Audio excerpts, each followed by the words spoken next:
नमस्कार, the India news सच की आवाज में आपका बहुत बहुत स्वागत है। चलिए देखते हैं झारखंड की 10 बड़ी फटाफट खबरें। इससे पहले आप हमारे न्यूज को कहां से देख रहे हैं कमेंट में जरूर बताएं।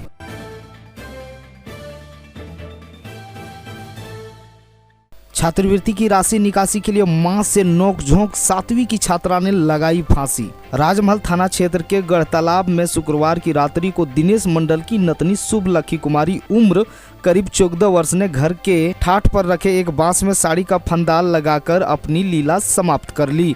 घटना की सूचना मिलते ही थाना प्रभारी Parneet Patel, SI Fulgencio Topno, ASI CB Chaudhary मौके पर पहुंचकर घटना से संबंधित जानकारी लेते हुए शव का पंचनामा किया।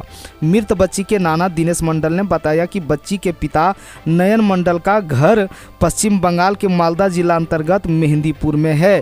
2.5 साल की उम्र से ही उन लोगों के साथ नहीं रह रही है। उत्क्रमित +2 विद्यालय मंगलहाट में 7वीं की छात्रा थी। छात्रवृत्ति की राशि कुछ दिन पूर्व प्राप्त हुई थी, जिसे खर्च करने को लेकर मां से दूरभाष पर नोकझोंक हुई। आवेश में आकर बच्ची ने फांसी लगा ली। परिजनों के मुताबिक बच्ची विद्यालय की ओर से गणतंत्र दिवस पर भारत माता के रूप में सज्जा करने की तैयारी कर रही थी, जिसे लेकर कई आभूषणों की खरीदारी करनी थी। बांस में साड़ी से फांसी लगाने के बाद बच्ची का शव साड़ी से फिसलकर नीचे गिर गया।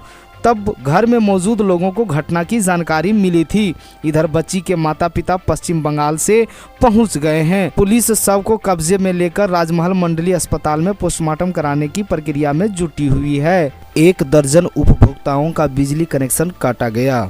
गांडे में बिजली चोरी पर लगाम लगाने और बकाया बिल का भुगतान नहीं करने वालों पर बिजली विभाग की ओर से लगातार कार्रवाई जारी है।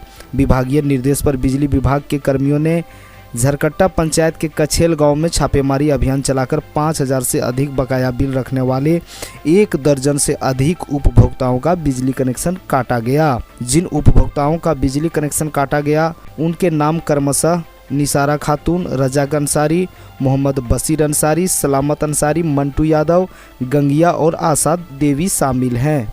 मैट्रिक में स्कूल टॉपर रहे छात्र को गरीबी ने बना दिया मजदूर। मैट्रिक में स्कूल टॉपर रहे छात्र को गरीब ने मजदूरी करने पर विवश कर दिया।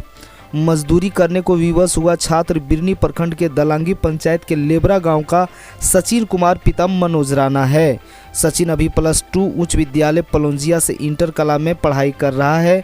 सचिन इसी स्कूल से साल 2022 में 93% अंक लाकर स्कूल टॉपर बना था। मैट्रिक में बेहतर अंक लाने के बाद सचिन को साइंस से पढ़ाई करने की इच्छा थी, पर माली हालत के कारण सचिन आर्ट्स लेकर पढ़ाई कर रहा है। सचिन ने बताया कि उसने पिछले साल मैट्रिक में 93% अंक प्राप्त किया था। उसके सभी मित्र हजारीबाग व रांची साइंस की पढ़ाई कर रहे हैं। बताया कि उसका लक्ष्य साइंस की पढ़ाई करने के बाद प्रोफेसर बनना था, परंतु पैसे के अभाव में +2 उच्च विद्यालय पलौंजिया से इंटरमीडिएट आर्ट्स पढ़ रहा है। बताया कि सप्ताह में 2 दिन स्कूल तो परिवार चलाने के लिए 5 दिन मजदूरी करना पड़ता है। विधवा पेंशन के लिए वर्षों से भटक रही है बुधनी और चंपा। सरकारी दावे चाहे जो हो रहे हों, लेकिन हकीकत मुंह चिढ़ाती है। पति को खोए वर्ष दर वर्ष गुजर गए, लेकिन एक अदद पेंशन के लिए दर दर भटक रही है विधवाएं। प्रखंड की चितरडी पंचायत की बुधनी और चंपा भी उसी में से एक है। दोनों के पति की मृत्यु हुए कई वर्ष गुजर गए। दुखों का पहाड़ सा टूट पड़ा। किसी तरह से दूसरे के घरों में झाड़ू पोछा वगैरह करके दोनों अपने छोटे छोटे बच्चों के जीवन की गाड़ी किसी तरह से खींच रही है। सोचा था कि विधवाओं के लिए जारी सरकारी पेंशन से जिंदगी थोड़ी आसान होगी, लेकिन प्रयास उल्टा ही पड़ गया। कई बार सरकार अपने द्वार व प्रखंड कार्यालयों में आवेदन दर आवेदन देने के बाद भी कुछ नहीं होता दिखा तो दलालों के चक्कर में पड़ गई। मजदूरी की कमाई भी गंवा बैठी, लेकिन पेंशन है कि हुआ ही नहीं। चितरडी पंचायत के तुरिया टोला की चंपा देवी पति स्वर्गीय दिलीप तुरी, बुधनी देवी पति स्वर्गीय गुल्ली तुरी। अब ये समझ में नहीं आ रहा है कि करे तो करे क्या। सतबरवा में कांग्रेस ने निकाली पद यात्रा। भारत जोड़ो यात्रा अभियान के क्रम में शुक्रवार सतबरवा में कांग्रेसियों ने पद यात्रा निकाली। कांग्रेस के जिला अध्यक्ष बिट्टू पाठक के नेतृत्व में टीचर ट्रेनिंग कॉलेज से ब्रह्म बाबा तक पद यात्रा निकाली गई। पद यात्रा के क्रम में जिलाध्यक्ष व अन्य कांग्रेसियों ने कहा कि देश में महंगाई और बेरोजगारी चरम पर है। पूरे देश में नफरत का माहौल भाजपा सरकार ने पैदा कर दी है। इस माहौल को नियंत्रित करने व देश के सौहार्द कायम करने की ज़रूरत है। पद यात्रा में लक्ष्मी नारायण तिवारी, विनोद तिवारी, शमीम अहमद राइन, जितेंद्र कमलापुरी, राजेश चौरसिया, उप प्रमुख कामाख्या नारायण यादव, मुखिया संतोष उरांव, उमेश यादव आदि शामिल थे। शराब का एमआरपी से अधिक मूल्य मांगने पर चली गोली, 2 युवक गंभीर रूप से घायल। चैनपुर मुख्य बाजार में सरकारी शराब दुकान में शुक्रवार की शाम में अधिकतम खुदरा मूल्य से अधिक दाम मांगने पर हुआ विवाद में गोली चलाए जाने से राजू प्रसाद आर्य एवं रंजीत प्रसाद आर्य नामक युवक जख्मी हो गए। दोनों घायल शराब दुकान के कर्मचारी विनय प्रसाद के रिश्तेदार हैं। घायलों को गंभीर स्थिति में मेदिनीनगर के मेदिनी राय मेडिकल कॉलेज अस्पताल में भर्ती कराया गया। प्राथमिक उपचार के बाद दोनों घायलों की हालत नाजुक पाते हुए गंभीर ऑन ड्यूटी डॉक्टर ने उन्हें रांची के लिए Rajendra institute of medical science RIMS refer कर दिया। भाकपा माओवादी सारंडा जंगल में लेंगे पनाह। भाकपा माओवादियों के ईस्टर्न रीजनल ब्यूरो की कमान भाकपा माओवादियों के पोलित ब्यूरो सदस्य प्रमोद मिश्रा के संभालने के बाद माओवादियों ने नई रणनीति पर काम करना शुरू कर दिया है। खोई जमीन तलाशने के लेकर माओवादियों ने लगातार कार्रवाइयों को अंजाम दिया है। बीते कुछ महीने पहले भाकपा माओवादियों ने Bihar Jharkhand special area committee की बैठक कोल्हान के सारंडा इलाके में हुई थी।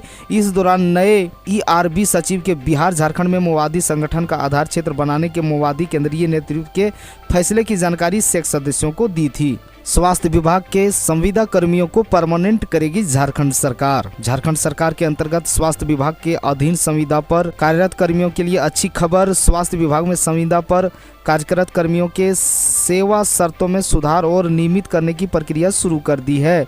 विभाग के उप सचिव धूर प्रसाद ने राष्ट्रीय स्वास्थ्य मिशन झारखंड के अभियान निदेशक को इस संबंध में पत्र लिखकर संविदा कर्मियों को विस्तृत प्रतिवेदन मांगा है। पत्र में कहा कि कार्मिक प्रशासनिक सुधार और राजभाषा विभाग ने 13 नवंबर 2020 के निर्देश जारी किया था। राज्य सरकार के अंतर्गत स्वास्थ्य विभाग के अधीन विभिन्न कार्यालयों में स्वास्थ्य संस्थानों में अनुबंध संविदा पर कार्यरत कर्मियों की सेवा शर्तों में सुधार एवं नियमितीकरण किया जाना है। इसके निमित्त विस्तृत प्रतिवेदन 22 जनवरी तक स्वास्थ्य विभाग को उपलब्ध कराया जाए। धाल भूमगढ़ में अब नहीं बनेगा एयरपोर्ट। जमशेदपुर के धाल भूमगढ़ में अब एयरपोर्ट नहीं बनेगा। एयरपोर्ट बनाने के लिए वन विभाग के जमीन देने से साफ इनकार किया है। कारण बताया है कि जिस जगह एयरपोर्ट बनना है वहीं पूरी तरह से वन क्षेत्र है। यह इलाका एलिफेंट कॉरिडोर के तहत आता है। यदि यहां एयरपोर्ट बना दिया जाएगा तो जंगली हाथियों का विचरण पूरी तरह से प्रभावित हो जाएगा। जानकारी के मुताबिक जिस जगह पर एयरपोर्ट का उसका रनवे का बनाने का प्रस्ताव है वह क्षेत्र जंगली हाथियों की आवाजाही का पारंपरिक मार्ग है। इलाके में हाथियों का झुंड सदियों से विचरण करता आ रहा है। साहेबगंज के दियारा में दिन दहाड़े गल्ला कारोबारी से 2,27,000 की लूट। राधानगर थाना क्षेत्र के श्रीधर दियारा में शनिवार को दिन दहाड़े एक गल्ला कारोबारी से लूट हुई है। पुलिस सूत्रों के मुताबिक श्रीधर बाजार में गल्ला कारोबारी विमल मंडल दोपहर को अपनी दुकान बंद कर बगल के गांव स्थित अपना घर भोजन करने के लिए पगडंडी के रास्ते पैदल ही जा रहे थे। इसी बीच प्याज लहसुन के खेत के बीच से गुजरे रास्ते पर पहले से घात लगाए 3 नकाबपोशी बदमाशों ने हथियार का भय दिखाकर उनसे रुपये लूट लिए।